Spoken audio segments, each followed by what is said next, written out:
Okay, so I watched RErideD, and let me just say, I forgot I watched RErideD this week until I looked at my notes and saw I wrote RErideD on it.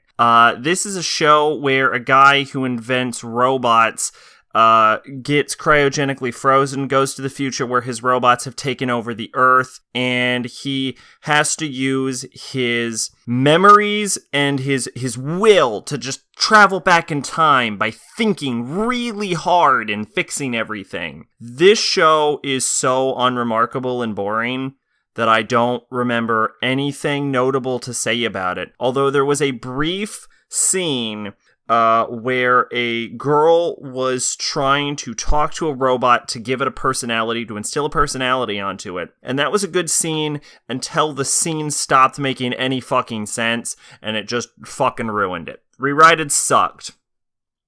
Then I watched Master of Ragnarok. Now, I heard that this is the worst isekai show. And is it? Probably not. Well, maybe. Okay, probably. Master of Ragnarok is the first show that I can think of, the only show I can think of, where I have both taken away a full point and given it a full point for two different scenes. Usually it's just like, oh man, that scene's worth a whole point, you just went up a point, or that scene was terrible, you just lost a point. I've never had to give a point back because there was a good scene to counter a bad scene. Granted, it just bought itself way back into the middle, but still pretty impressive.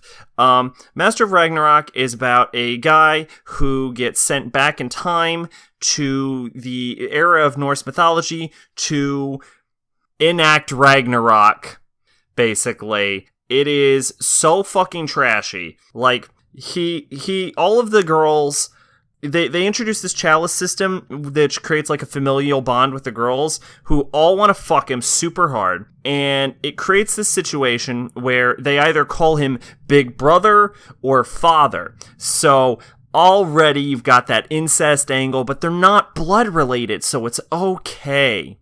Master of Ragnarok is everything smartphone made fun of. And what's worse is that Master of Ragnarok is doing it unironically.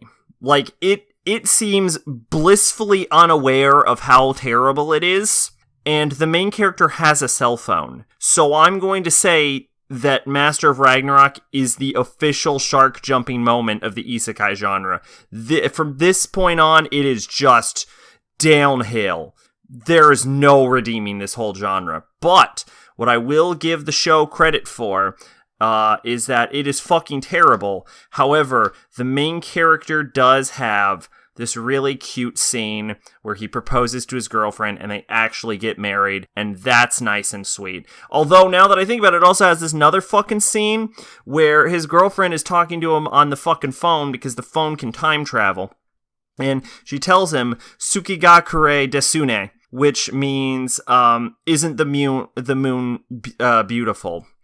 Which is a, like, Japanese slang phrase for saying, I love you.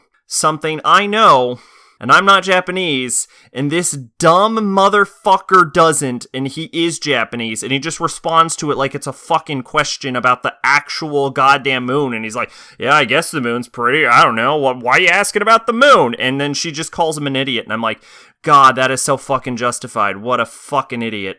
So, then I watched Muhyo and Rouji's Bureau of Supernatural Investigation. This is about, I think it's a young kid who's like a prodigy, and he takes on a slightly older kid as his apprentice, and they go around and exorcise spirits. Interesting thing about this series is it is incredibly effective at creating these emotional gut punches and these sympathetic characters.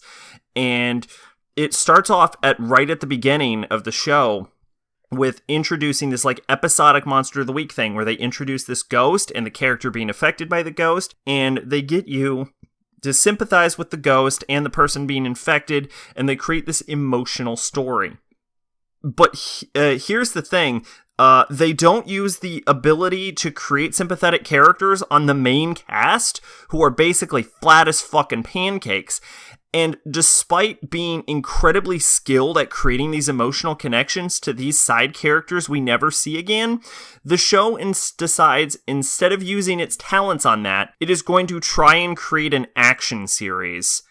And I don't know why. Because if it's not going to use its talents to create interesting main characters, we don't care what happens to the main characters. And even further to the point, this is an entire series where the series itself doesn't lend itself to action scenes because it doesn't have a real combat system. The only way to definitively destroy a ghost is by using the magical laws, which only, I think only the young, only Muhyo, the really tiny kid, can actually use. Everything else is just a diversionary tactic or something to buy time. And so the action scenes are based on this idea of finishing off the enemy in one hit, and it's oh no, the enemy's super dangerous. But the bigger issue with that is that they don't use this as a cerebral exercise to see who can get their one-hit attacks off. It's just they try and somehow establish tension with this ghosts attacking them for these characters we don't care about, and then the ghosts die in one hit.